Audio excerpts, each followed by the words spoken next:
चलिए बाबू देखिए, पहला हमारा क्वेश्चन है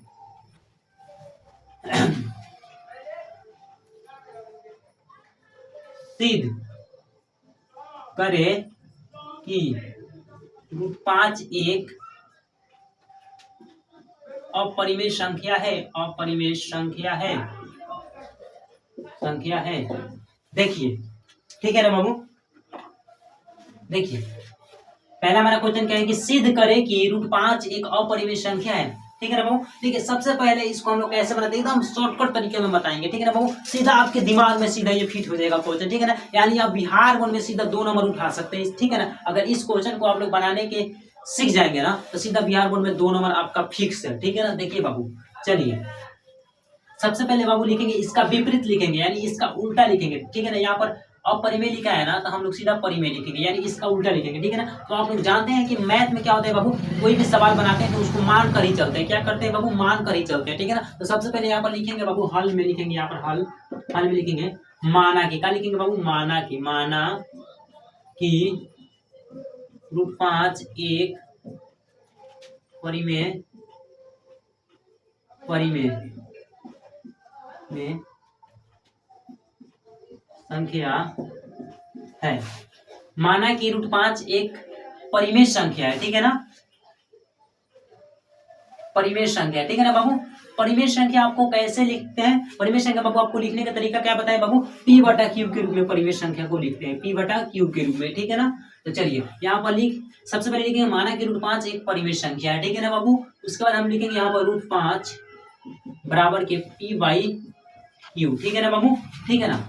अब यहाँ पर देखिए परिमेय संख्या होने का एक शर्त होता है बाबू, परिमेय संख्या होने का शर्त क्या होता है, यानी यहाँ पर शर्त होता है Q ≠ 0। क्या होता है बाबू, Q ≠ 0। ठीक है ना, कोई टीचर क्या होता है बाबू आपको बता दे, कोई टीचर होता है ना यहाँ पर कुछ लिखवाते हैं जहाँ P और Q कोई धनात्मक पूर्णांक है और Q ≠ 0 होता है। ठीक है ना, यहाँ पर क्या लिखवाता है कोई टीचर कि जहाँ P और Q कोई धनात्मक पूर्णांक है और Q ≠ 0 है। ठीक है ना, इसका मतलब यही होता है बाबू। ठीक है ना, क्या होता है, यही होता है। ठीक है ना, चलिए उसके बाद देखिए यहाँ पर हम लोग लिखेंगे यहाँ पर दोनों तरफ वर्ग करने पर। क्या लिखेंगे बाबू, दोनों तरफ वर्ग करने पर लिखेंगे यहाँ पर दोनों तरफ। इसके बाद लिखेंगे दोनों तरफ वर्ग करने पर। ठीक है ना, दोनों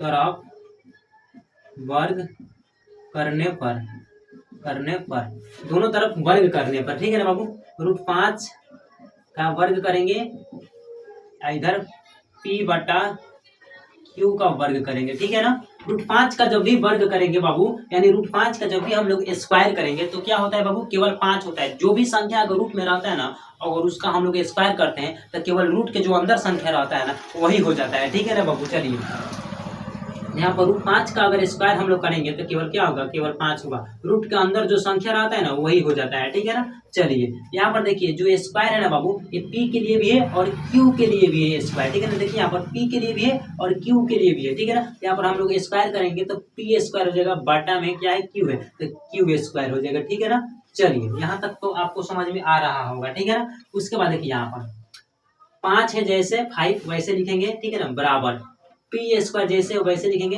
ठीक है ना, देखिए नीचे वाले के लिए हम लोग ऐसे लिख सकते हैं, जैसे मान लीजिए x में जब हम बाबू x से गुना करते हैं तो आपको पता है पहले कि x² होता है ना। चलिए उसके बाद देखिए यहाँ पर मान लीजिए यहाँ पर क्या है बाबू, q है, तो अगर q में हम लोग q से गुना करते हैं तो क्या होता है, q² होता है। ठीक है ना, चलिए यहाँ पर क्या करेंगे, इसको हम लोग तोड़ देंगे। ठीक है ना, तो q गुने q लिख देंगे। ठीक है ना, चलिए उसके बाद देखिए बाबू यहाँ पर क्या है, यहाँ पर गुना में। ठीक है ना, इसके नीचे कुछ नहीं है तो बाबू एक छिपा है। ठीक है ना, तो इसको हम लोग क्रॉस मल्टीप्लाई कर लेंगे। ठीक है ना, यहाँ पर हो जाएगा हमारा 5q। ठीक है ना, उसके बाद क्या हो जाएगा बाबू, यहाँ से एक q इधर आ जाएगा तो यहाँ पर कितना बचेगा बाबू, p²/q। ठीक है ना, तो यहाँ पर लिखेंगे p²/q कर देंगे। ठीक है ना, तो यहाँ पर देखिए ये परिमेय संख्या के रूप में दिखाई दे रहा है। ठीक है ना, यहाँ पर ये क्या है, पूर्णांक के रूप में दिखाई दे रहा है। ठीक है ना, तो यहाँ से हम कुछ थ्योरी लिख देंगे यहाँ पर। ठीक है ना, लिखेंगे पूर्णांक बराबर क्या है बाबू, इसको हम लोग पूर्णांक बोलेंगे, इसको हम लोग परिमेय बोलेंगे या भिन्न बोलेंगे। ठीक है, लिखेंगे पूर्णांक बराबर भिन्न नहीं है, यानी पूर्णांक बराबर नहीं है भिन्न। ठीक है ना, अतः हमारी जो हम यहाँ पर कल्पना की है ना बाबू, क्या है, गलत है। तो लिखेंगे अतः हमारी कल्पना गलत है। क्या है बाबू, गलत है, ठीक है ना। अतः हमारी कल्पना गलत है। इससे सिद्ध होता है कि √5 एक अपरिमेय संख्या है। क्या है बाबू, अपरिमेय संख्या है। आई होप आपको ये क्वेश्चन समझ में आ गया होगा। तो आप लोग स्क्रीनशॉट लीजिए, फिर दूसरा क्वेश्चन देख लेते हैं। चलिए बाबू, इसको आप लोग नोट कर लीजिए, ठीक है ना। चलिए अब इसको हम लोग रफ कर लेते हैं, ठीक है ना। चलिए।